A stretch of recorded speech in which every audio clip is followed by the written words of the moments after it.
Well, as we see an increase in COVID cases, many of you have waited in long lines to get tested, and it's been taking days to get your results back. And we're going in depth, finding out what is the issue here and what we all need to know if we are getting those tests done. Fox Carolina's Brooklyn Cromer talked to someone who has been waiting for nearly a week, and a local lab is speaking out about the recent influx of tests.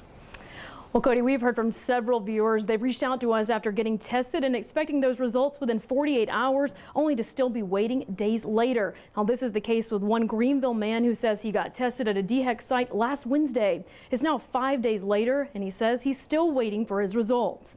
Well, he tells me he had to miss out on a family gathering because he hasn't gotten those results back yet, and he's not alone. Premier Lab in Greenville says they're receiving about 30,000 tests a day.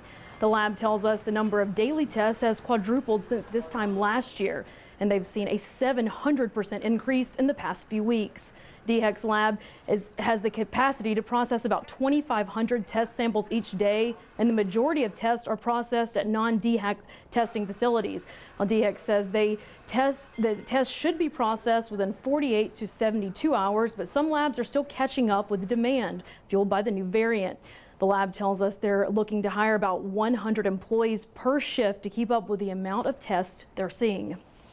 We have seen a substantial increase in the amount of tests coming in over the past 2-3 weeks.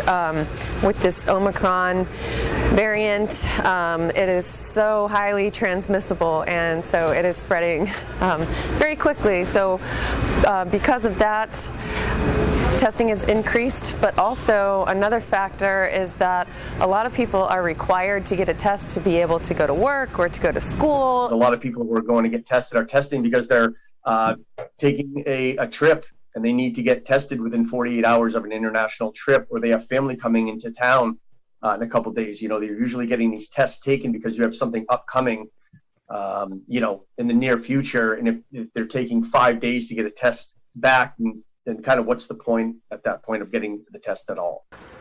Now, DHEC recommends anyone tested between December 30th and January 3rd who has not yet received their results and still having symptoms to get retested to ensure they receive valid results. Now, DHEC also says they are working to reduce wait times by making at-home tests available, and they're also working to increase the number of testing sites available. Cody?